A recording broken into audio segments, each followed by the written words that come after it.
Solat subuh imam tidak duduk antara dua sujud. Tergodah dia terus dengan rakaat kedua. Kita mufarakah lalu betul ke?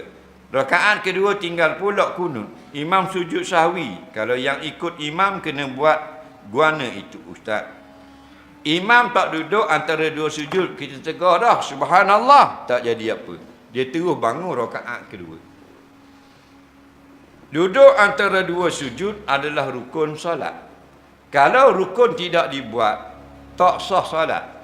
Sekalipun dia sujud sahwi, tetap tidak sah. Contoh orang yang meninggalkan duduk antara dua sujud. Faham? Duduk, dia tak duduk antara dua sujud.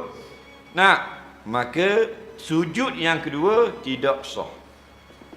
Dia nak sah sujud yang kedua, mestilah setelah sah duduk antara dua sujud. Nak sah sujud yang pertama, mestilah kena sah dulu iktidal. Nak sah iktidal, mestilah sah rokok. Kalau orang itu rokok tak dang sampai separuh, dia pun sami Allah. Faham? Rokok dah sah lagi, dia sami Allah dah. Sah dah iktidal. Dah nak sah rukun yang selepas, syarat ni mesti sah rukun yang sebelumnya.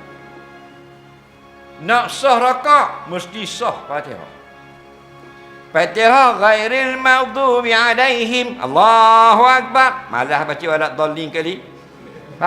Sah lagi Fatihah. Tak, dia pun rakaat. Sah tak rakaat? Tak.